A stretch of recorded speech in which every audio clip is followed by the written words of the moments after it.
刚才我们说这个腰腹部最容易堆积脂肪，我们接下来呢看一下这张图，这一看就是一个男性的身体啊，男性的腰胯这个部位，在男性的人体当中呢，堆积脂肪的地方呢在这里，腹外斜肌和大脊之间这一块容易堆积一些脂肪，这个叫肋腹脂肪垫在耻骨前面这里也会堆积一个脂肪垫，耻部脂肪垫。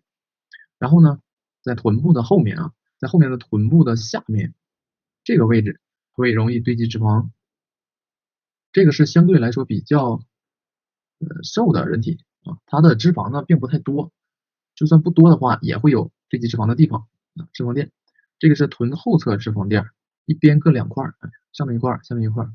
都存在于臀大肌下边。也就是说，我们看解剖图的时候呢，会看到这个臀大肌的轮廓是这样的，特别斜，倾斜着滑下来的这种感觉。那么一般我们看人体的时候呢，后面的臀部轮廓的造型不会是这种形状，就是因为这个位置的皮肤下面堆积了一些脂肪，改变了肌肉的形状。也就是说，我们看到的并不是肌肉的形状，而是有脂肪的作用啊，脂肪的填充作用形成的那个形状。那么这个呢，就是女性的腰胯部脂肪垫堆积的情况，脂肪比较多。那在腹部这里也容易堆积脂肪，腹部脂肪垫。然后在腰部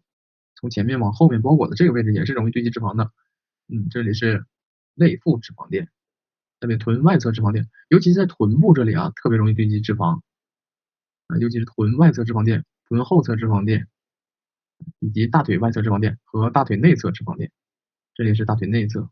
在大腿内侧、外侧和后面的臀部这些位置，还有腹部这些位置比较容易堆积脂肪。但是呢，它有一个特点啊，不管是特别胖还是不那么胖，在下前上棘这个位置，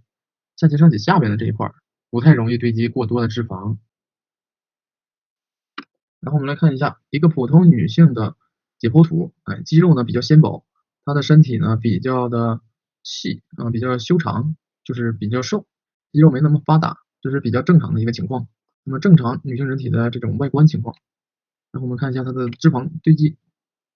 脂肪呢大概就在这几个区域更容易堆积，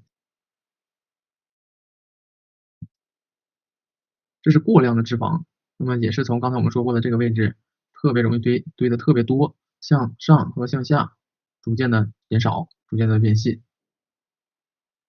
这就是过量脂肪堆积的一个分布规律，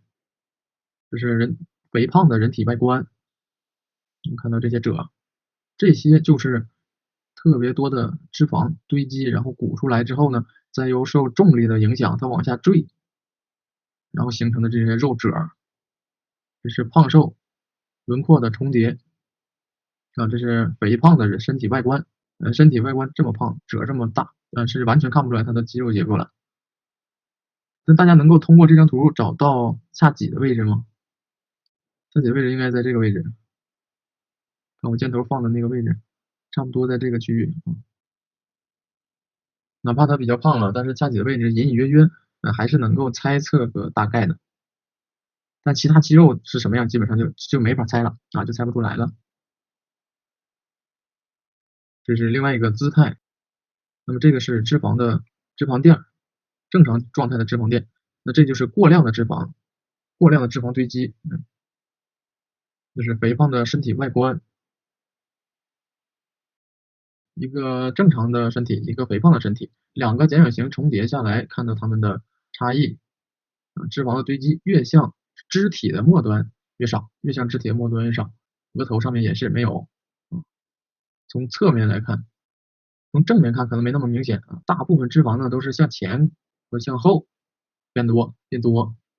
如果是向两侧变多的话，他的手臂就更放不下了啊，手臂就更放不下了。所以呢，它前后堆积的更多，也就是腹部这里越堆越多，还有臀部这里越堆越多，还有胸部这里也是比较容易堆积脂肪的。如果是胖成这个形状的胖到这种程度的男性的话，他的胸肌前面也会堆积更多的脂肪，形类似于乳房。那么对于脂肪的讲解呢，我们到这里就可以了。之前所讲的这些就是脂肪的一个要点，那么更多的是我们通过对模特的观察，对于模特的表现，在画的过程当中，你去看去观察不同含量脂肪对人体的外形上的影响。下面呢，我先画一个脂肪比较正常的人体，比正常稍微多一点的吧。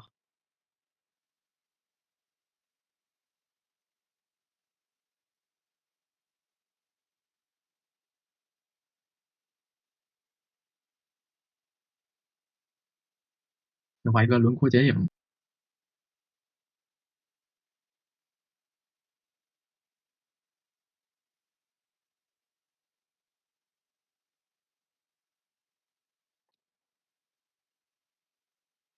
这个程度的体型肯定不算是特别肥胖哈，肯定不算是过度肥胖的。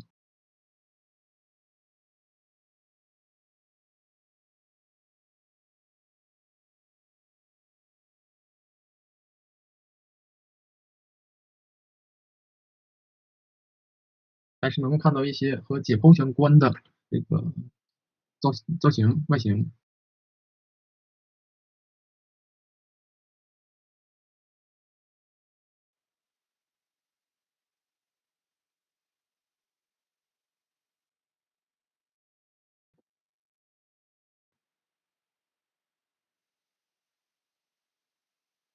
OK，差不多啊，咱们就勾一个大概的这样的一个人形啊。从这个呢可以看到啊，这个模特他并不是特别的胖，然后在大腿根部、腹部、腰部这个位置会更宽一些，也就是在这个位置的脂肪堆积更多一些。那么这是一个比较正常的身体，只不过呢它的女性特征更加明显，也就是它堆积的脂肪造型更加明显。那么下面呢我再画一个胖的啊，这个胖的对比一下看一下。通过这个脸的形状就能感觉到它和前一个不一样。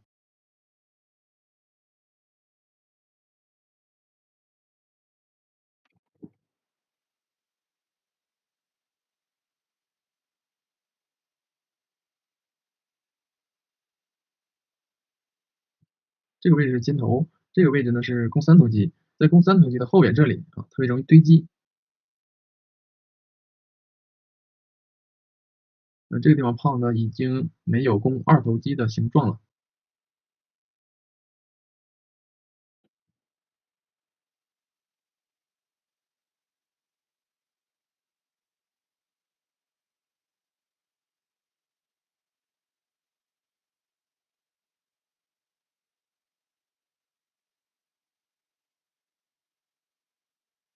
这些褶其实跟肌肉和骨骼就没什么关系了，纯纯的是脂肪的堆积形成的。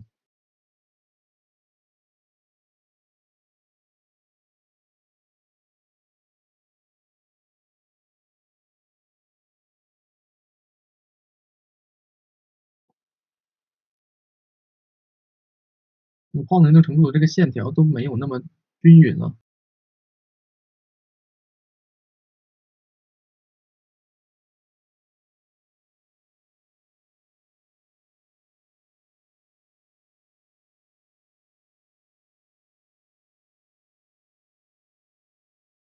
你胖到一定程度，解剖结构已经非常的不明显了。只有在脚和小腿、手和前臂以及额顶、颅顶这个位置呢，还能够保留一些咱们平时讲的解剖结构啊，人体的基本的结构。但是在其他的部位，就是脂肪堆积的特别多的地方，那它就形成了这种特征。画人体的时候呢，这个脂肪堆积的也好画，我们就把它当成是堆出来的一层一层的，那它要叠在一起，形成这种挤压的褶。那么它一般是从后边向前，然后向下倾斜这样的规律，然后肚子这里容易堆成这样。